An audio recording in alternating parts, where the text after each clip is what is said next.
Hi there, and welcome to another in my series for cinematographers.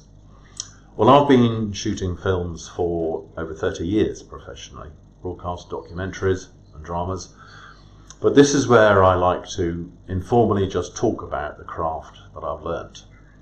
And wherever I can, I use examples that I've shot myself, just because those are the ones that I know most about, where the lights are, which lenses we've used, and what's motivated the camera to move or not to move. Plus there's all sorts of other little tips and tricks that I'll throw in, which don't make it to the textbooks, but they always seem to affect the way a scene is shot on the day. So there'll be something for you wherever you are on your journey into the camera department, be it a trainee, an assistant, an operator, or even a DOP in your own right.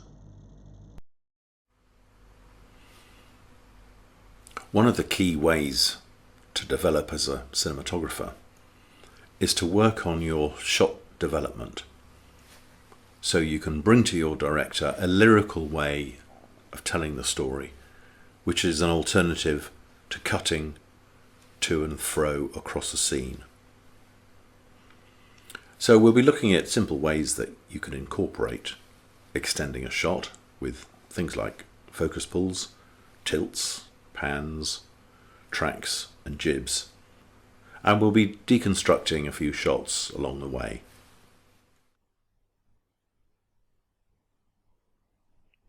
Before we start though, let's have a look at a shot that has no shot development.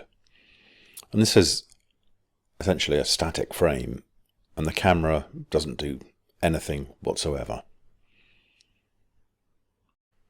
You'll see that there's no focus pulls, focus is set in one plane, there's no tilts or pans or tracks, it just holds the frame and everything that happens within that frame just by dint of the actors walking through it. This is something I shot a few years ago and it's a typical wide shot establisher, and just to give you some details, which I was trying to embellish a little bit of stuff that is a bit off topic, but I've chosen this location. I'm going to scatter the location because I want that ridge line.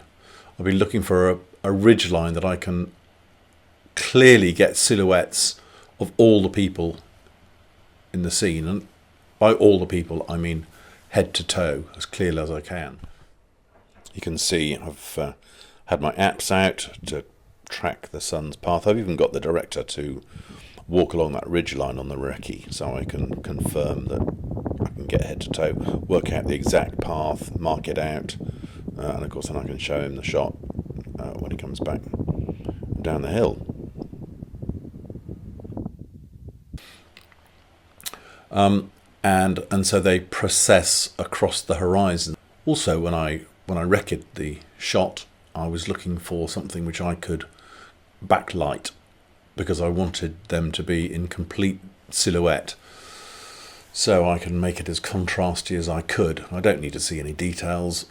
Essentially it's what you've got there, a kind of a black and white image in silhouette. You can see I've also done it early in the morning. I think this is probably about an hour and a half after sunrise, so I can get the sun in the sky, give it a little bit more atmosphere, ensure all the characters are in silhouette, and you can see I've got a line of people. I do go in for a tighter shot obviously, and then there's some CGI elephants they've put in and such like. But the point is the shot just unfolds, nothing happens in it until we cut in. There is a progression in the shot, but the progression is the action of the actors. We don't pan, we don't tilt, it's just a locked off shot and there's no narrative development within it. Here's another shot in which there's no shot development in this shot. This is again, it's another static wide, which I've shot. The passing interest is that it's actually an empty quarry, and I probably had about 50 extras in here to populate the scene, and so I've done a locked off frame and then we've kind of repopulated areas of the shot. And then kind of moved everybody and repopulated it. So the first take on that frame, I populated this area. There's a kind of natural break there. So I populated that with all the actors that I had, and then I rolled the camera. And then I moved all those actors into this zone here, and then I rolled the camera again. Then I moved them all to this back wall, did another take, and then I had a few of them up on this top level. It's difficult to see on this scale, but and then I had them move down here, and then I put in a green screen. I had the grips put in a green screen here so that I could have this character moving in the shot without disturbing the background. But it just serves as a wide shot establisher, and there's no development in there. There's no pan or tilt or zoom. The only development is the action again, which happens courtesy of the actors moving in the frame. Kick over a rock and there might be a scorpion underneath. Here's one that was at that location. Plenty of those around. Anyway, moving on. This is another very simple shot. It's another static frame, just like the ones we've been looking at before, but this isn't a wide shot. It's a tight shot, obviously, so it's a tighter frame and a tighter lens, probably something like a 85mm or possibly a 50mm. It's shot pretty wide open, maybe T1.5, T.2, 2.8. So that's given us a really shallow depth of field, and it means that the foreground, that whiskey tumbler there, is pin sharp and dictating what the audience sees, and everything beyond it is out of focus and unimportant, although it's left there as a kind of a clue. And it's only in the focus pull, the actual rack itself, that the shot develops. There's no panning or tilting, it's just through the focus pull. And the focus pull is one of the key ingredients, really, one of the great tools of the trade that you can use to give some shot development to your shots.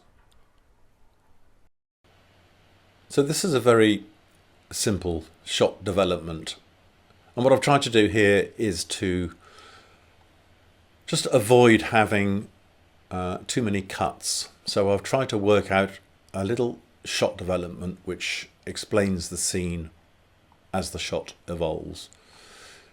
Now the briefing for this scene was to establish in a series of shots people's houses and doors, a sign that is painted outside the door. You can just see this H shape needed to be established.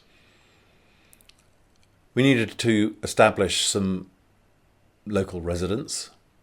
I needed also to establish soldiers and just town life. But I've decided to give the director an option of a slightly more lyrical shot, which has shot development in it. There's no particular focus pulls in it. It's just worked on a pan off a static tripod. So it's just tripod movement. So let's just play it and then we'll just come back and talk it through. It's an urban center with rulers and nobles and commoners. It's really something that is of a different type than the political organization that preceded it. We'll take it back to the beginning of the shot. This is the opening frame, and I just ensure that the action is held on the front of it. As because this is a documentary shoot, this is a drama insert into a documentary film, there's a few beats there for some commentary to be delivered if it's needed, so they can talk about the painting on the wall or whatever other aspect that needs to be offloaded in that part of the script. So we'll just take it through now and explain the camera movement. So as always, I'm waiting for an excuse which is going to motivate the camera's movement.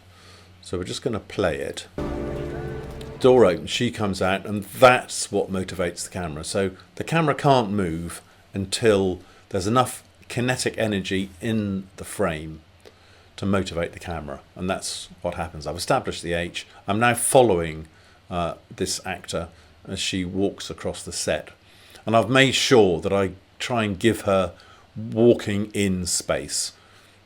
So in terms of thirds, she's sort of a third of the way through the frame. I've got 2/3 ahead of her, which, as a rule of thumb, it's good to allow people space in front of them to walk into. It's a lot less unnerving to watch. So we follow her down the steps, giving her that space, and I've got this obstruction here, which I've actually put into the shot. It wasn't there, and I've had the art department put this blanket up just to slightly confuse the frame, to add some interest. She disappears, obviously behind it, but the camera carries on through, because that diagonal move that we've got going is uninterrupted by this blanket. Let's just play that through. There she comes through here. Pick her up again, and just here she crosses, she goes into the darkness, and our eye is drawn to these other characters. So I've made sure that I've choreographed their timing to come around that corner specifically when she reaches the bottom of the stairs, because this is the other point of the shot, point of this scene. It was to establish these soldiers. I've established a citizen, now I'm establishing the soldiers. So we'll just watch that again, and the focus of the shot transfers onto the soldiers as they come round. We're watching her, we're staying with her, we're distracted by the soldiers, and now I'm framing on them. She hasn't got any walking space to walk into, they have, so the whole shot is now saying to the viewer, look at these guys, don't look at her anymore, these are the people of interest. So we'll play that through. She's actually lost in the frame. They carry on walking, and we're left kind of where we started, with just one story down, and here is the guy painting the H on the wall. So that's all established in one shot, which develops, shot development. So we'll just play that again, and you'll just watch. It's a very simple pan. So key to that is choosing your lens, choosing your position, and what you want to be able to do is execute that as smoothly as you can. And the only way to do that is to spend time on the camera, looking through the lens with the tripod, practicing shots, shooting as much as you possibly can, and you will pick up very, very smooth camera skills. I'm going to play a shot now which it's got an awkward start. The editor has come into it after about 10 or 15 seconds of the shot has already elapsed. In this film, the producer always wanted kind of extra time to get as much out of the shots as possible. So I'd always put on big handles on the shot. In other words, something that happened in the start, like a drift through something, or a drift through at the end, so that it gave them choice in the edit to lengthen or shorten the shots.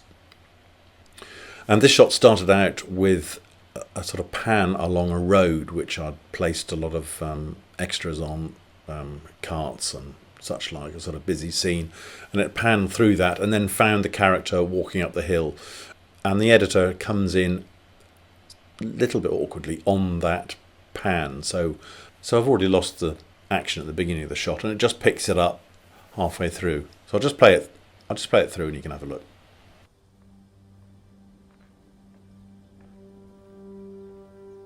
After John was put in prison, Jesus went into Galilee, proclaiming the good news of God. The time has come, he said. The kingdom of God has come near. Repent and believe the good news. So that speaks for itself. That shot, you can hear what the plot line is. Well, let's just take it back through to the beginning. So we'll just run it through from the start now. As I say, it's beginning on this pan. You can see that pan, and as it's panning, the grip starts the track. So the pan smoothly translates into a panning shot.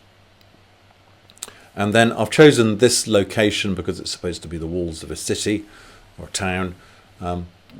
There's quite a nice perspective on this wall on the left-hand side.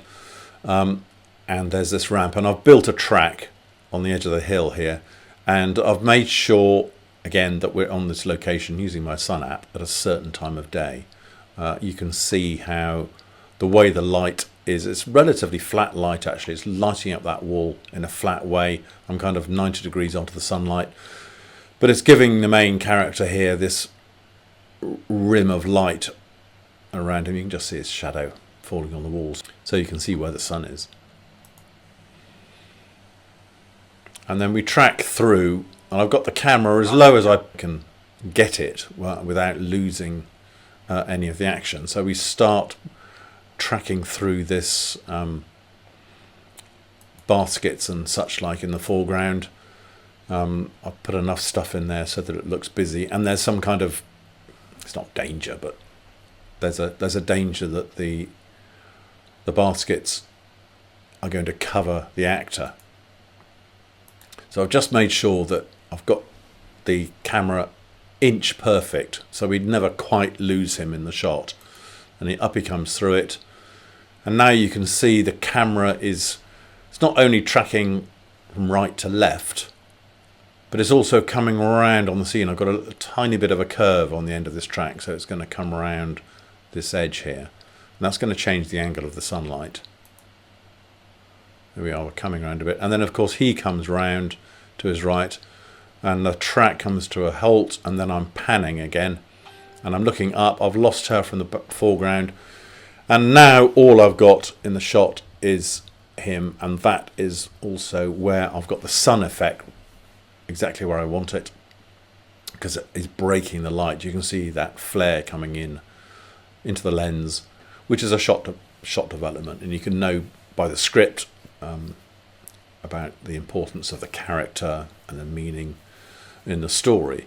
So I've been able to use the light both at 90 degrees and then to get very low and look up into the sunlight and have the character break the light, so it's coming straight down the lens otherwise.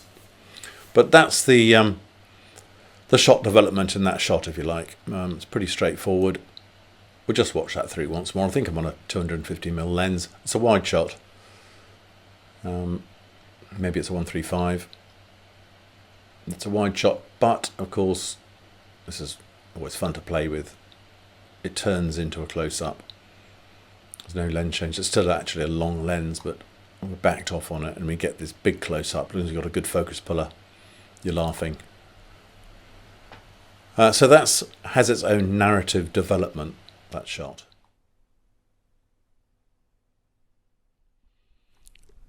This next shot, it's actually an establishing, developing shot from a jib.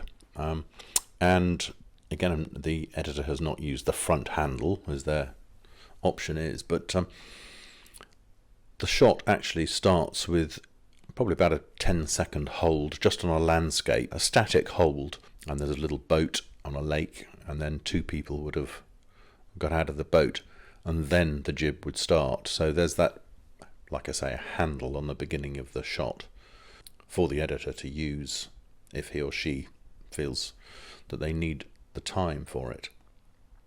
But anyway, the shot then develops, and you'll see how it is just a very straightforward jib, but it plays with the focal plane. So although it's a wide shot, I've got a deep focus set to start with the landscape, and then it drifts down through the middle ground where you see the main character coming into focus, and then as it continues to jib down, you've got these little trees which really help the jib shot because it shows the movement of the jib. And if you do get a jib or a track going, it's great to have some kind of foreground that shows the movement of the jib. And that's what this soft focused treetop does at the moment, of bush. It comes down and then the focus racks through and we see the foreground with a hand holding the bush. And of course, in doing that focus pull, it's sent the background, the landscape, and the main character into this really nice soft focus. So it's one straightforward single shot establisher, but it has its own narrative development. To set up a jib obviously can take quite a bit of time. It involves the grips, sorting it out, and to construct that shot takes some choreography. But of course the time it takes to set it up, you kind of win back because you're not doing angles and cuts. So there may be a bit of waiting around, but when you actually get the shot, you often make up an awful lot of time. Nevertheless, if I do set up a track or a jib, I'm always trying to make best use of it. So here I've used it not only for that establishing shot, but you can see I've used it here essentially as a track. So I've just kept it on the jib and just operated it in a lateral mode, so it just feels like a tracking shot. And then I've used it again for a couple of top shots, one of which you can see here, which is just a little ease down from a high angle. So if you do get a jib out, make most use of it.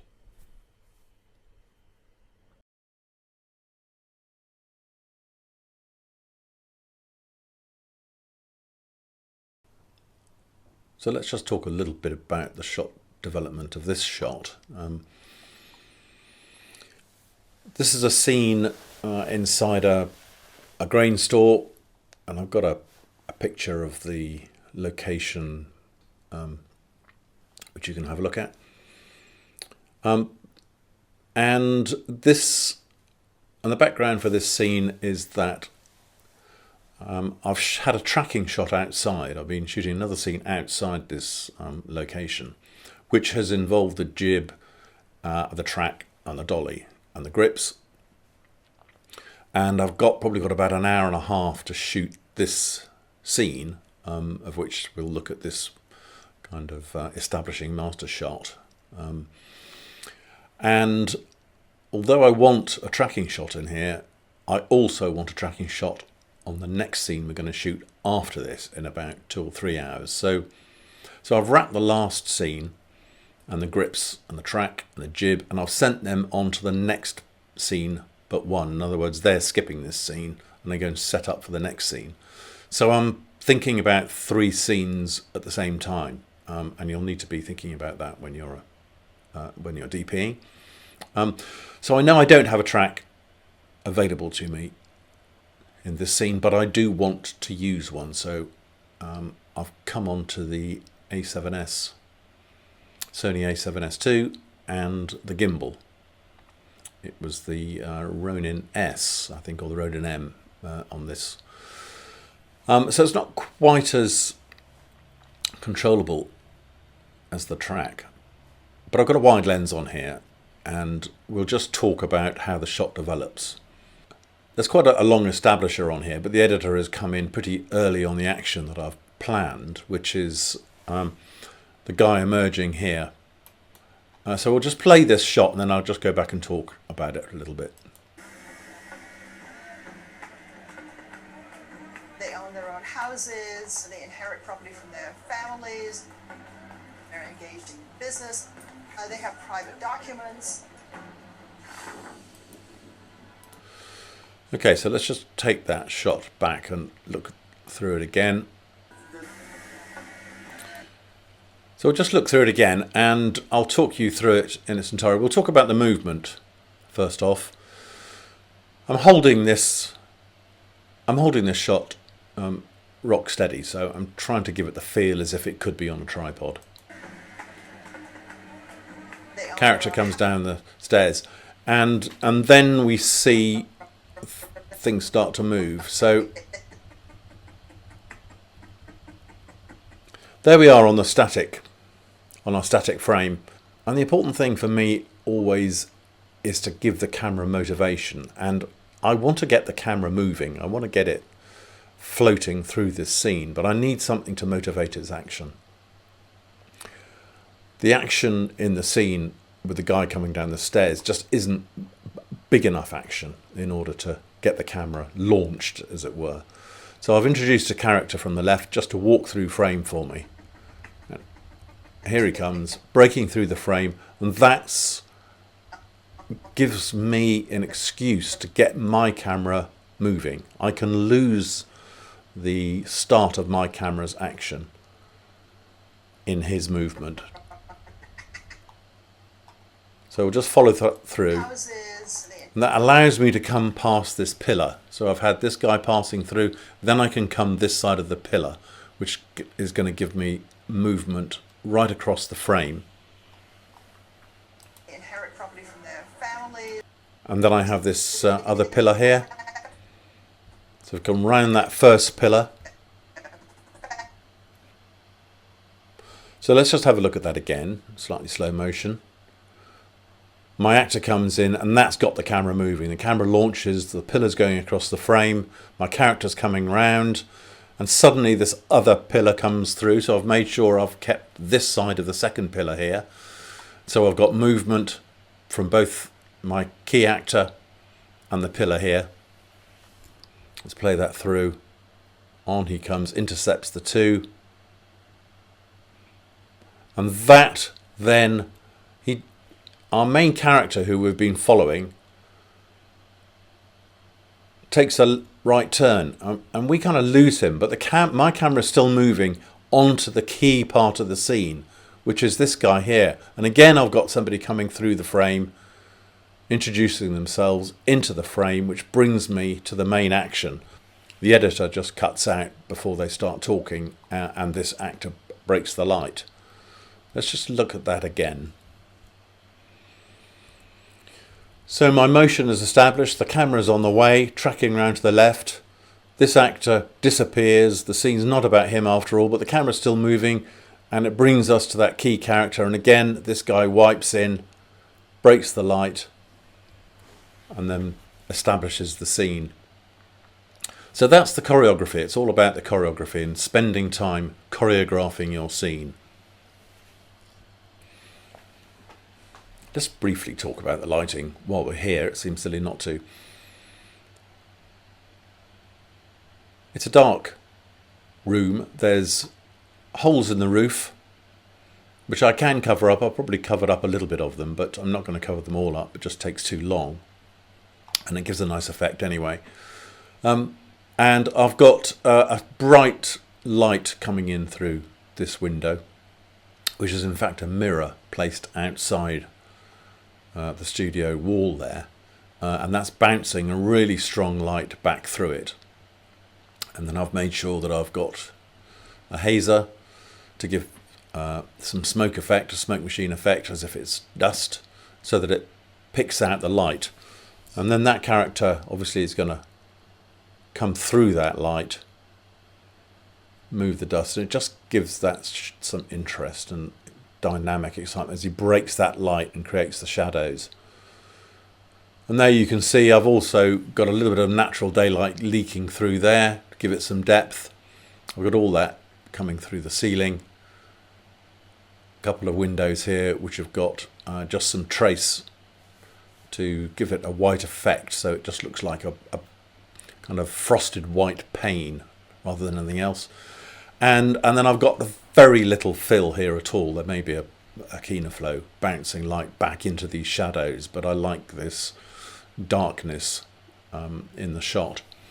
And then to roll it forward, I've spent some time, we've got this stuff here to track through. I've spent some time trying to get this shot and this mirror so that it hits the lens at a certain point.